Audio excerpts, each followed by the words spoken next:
Hello friends and welcome. If you're returning, welcome back. My name is Kat. Welcome to my channel.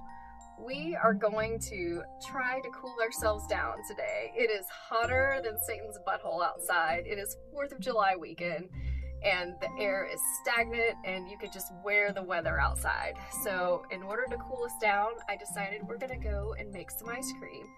And the flavor I chose is we're gonna make peach ice cream. So if you want to try some homemade peach ice cream, just stick around and let's go. Okay, and before we get started, we're gonna go ahead and just light a candle and set the mood. And today I chose the Confectionery Soap Company Magic Water scent, and it's supposed to smell like a water ride. So when you go into a cave and all that bromine kind of steams up under your nose, that's kind of the vibe this candle gives off.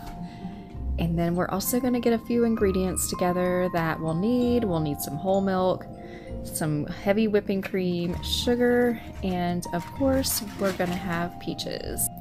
Okay, so I'll tell you about the paper bag and the peaches in just a second, and we're going to need some eggs, obviously, for this recipe, and only the egg whites. You don't want the yolks. And then this Breville ice cream maker is an amazing tool to have in your kitchen. So if you don't have an ice cream maker and you're looking to buy one, I highly recommend that one. And then we'll go ahead and we will start with our peaches.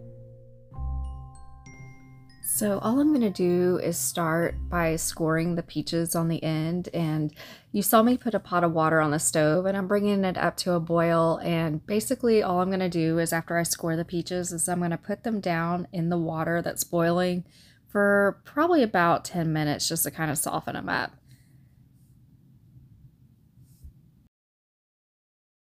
So I have here my little makeshift vase in the kitchen, the Mountain Valley Water Company bottle from Hot Springs, Arkansas. And if you ever go there and take the gangster tour, I highly recommend you do, and you will never look at Mountain Valley water the same ever again. It's kind of fun. So now that our hands are busy, let's go ahead and let's just dive in there. Let's get into the weird stuff, shall we? So I don't know what you guys have been into here lately this summer, but my thing lately, I guess for the past couple summers, I should say, since the whole world has opened up on the internet, since now Zoom is a big thing, is I have really been diving into mediumship. And I, for whatever reason, I don't know why, I felt drawn to just like study that and learn it. And I don't know, I don't know how you get your learning, if it's just through like a basic university, but I really love the Invisible University, where you're learning stuff that is things that have been around forever and nobody likes to talk about. And honestly, I'm not really that much of a woo-woo person at all.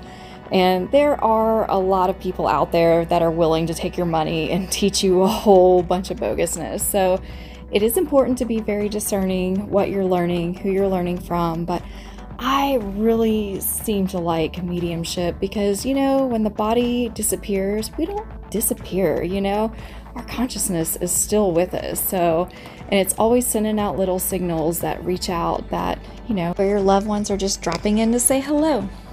Now that our peaches are all nice and hot and steamy, I put them in an ice bath to kind of chill them, and theoretically the skin should peel right off of them. On the first batch that I tried, they came right off. This time, it's not as easy. I did have to carve the skins off just to get them, so you don't want any skins in the ice cream. So back to our mediumship topic, I got kind of interested in it about 8 years ago, before Zoom or anything like that got terribly popular. And I can remember I was reading a book and then I meditated and I was just kind of winging it, I guess. And I just relaxed, and my great grandmother came and kind of showed me something, and that was my very first experience. And she died when I was really young, about 2 or 3 years old. And so she showed me purple and yellow flowers, and I had no idea what the significance was of that. And I asked my mom about it. She had no clue either. But the strange thing was, about 3 days later, my dad came home from church with 2 beautiful bouquets of purple and yellow flowers from the church altar. And for me, I took that as a hint to keep moving and keep exploring with it. Okay, speaking of weird, I don't know what is up with my spoons. I swear they must go to a spoon bending party when I'm not around and paying attention, and I think the people from the Rhine Institute must practice on my spoons in my drawer. That's all I can say. So now that I've got all the peaches cut up, I started adding sugar to it. And what it does is it kind of helps release the juices out of the peaches. And I always put a pinch of salt and everything. I don't know why, but salt kind of brings out that sweetness that kind of complements the sugar as well. Okay, now that we're back over here to the stove top, I'm just pouring in the cream, pouring in the milk, adding in some sugar, and just boiling it up and mixing it so that it doesn't scald. And obviously, here we go, a little more salt. But yeah, we're just gonna let it kind of get to a slow simmer, and then we're gonna temper our eggs with it. I don't know why it is, but every time you're trying to boil water or anything for that matter, if you're looking at it, it takes so much longer than it probably would if your back was turned. So let's go ahead and use this time and have a little fun with it. And with any kind of food, I don't know, I like to infuse it with something. So a little incantation like, anybody who eats this will feel more youthful, more vibrant, and your skin will look younger, and you will have more fun, more laughs, and I would say all the prosperity of anybody, but you know, well, at least let's just say if you eat it, maybe you should just feel like $1,000,000. How about that?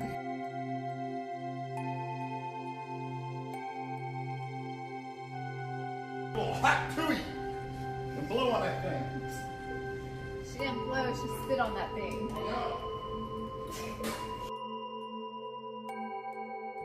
So we're just going to finish up with our last couple of steps here. We're going to pour in the sugar. You don't want to do this in the beginning. You want to wait till the very end, because for whatever reason, it will make your mixture bubble up. And not only that, it will also, the sugar will almost like cook out of it like alcohol does. So I don't recommend to put it in the beginning. Put it in towards the end. And then I did pour a little of the mixture into the eggs before I just put the eggs in there before stirring, because you do not want scrambled egg yolks into your ice cream. It'll be absolutely just, oh, you won't be able to eat it. Just trust me on that. Okay, here is our mixture off the stove. This is what yours should look like when you get close to finish up. And our peaches that have been marinating in their own juices. I kind of strained some of the juices out just because you don't want too much water in your mixture. And I mix it all together in the bowl, and we're gonna just go ahead and come over here to the ice cream maker. And the one thing that is beautiful about this machine is it does all the work. You don't have to pre-chill your mixture. You can pour it straight into this bad boy hot and it's ready to go, because the machine has its own compressor on the inside. So I put it in there damn near boiling and it comes out freezing. So it is a beautiful, beautiful piece of kitchen machinery if you are looking to add it to your collection.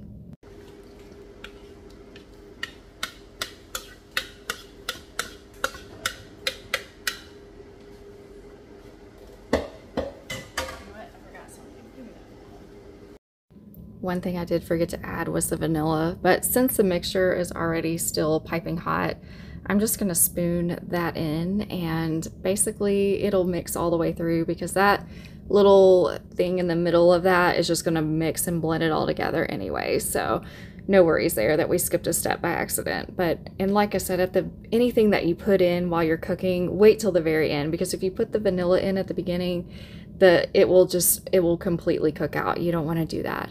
So all we're gonna do is snap the lid on this, and we're just gonna let it go.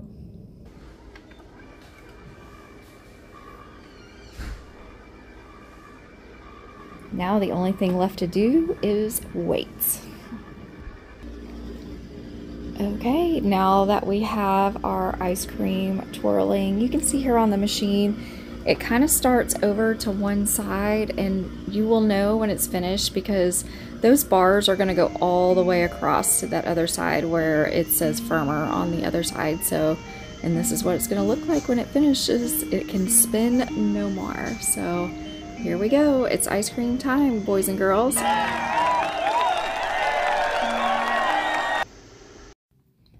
as we're retrieving our ice cream, it just kind of comes out like a little pail bucket straight out, and it's really a cold bucket, and you can see it's firm. It's not coming out of there. I could tip it upside down. It's not going anywhere. So it does have a nice finish to it when it is done spinning. And so we're just going to remove it all out of that cold pail, and we're going to move it over to something we can kind of airtight close in our freezer to save for later if we don't want to eat it all now. And as always, the best part of when you make something is licking the spoon. So there you have it. We are all through. I hope this video inspires you and you try your own peach ice cream at home, as well as look out for any signs in the future for your loved ones and ones that are personal to you that will bring you peace as well. So I love you guys, and thanks for watching. Here's the final product. It's already dripping away and I'm just about finished eating all of it. You can't compare homemade to store-bought. There is no comparison. This is way better. So I hope you enjoyed this week's episode, and I hope you found something you can take away and you can try on your own. But until next time, I'll see you later. Bye.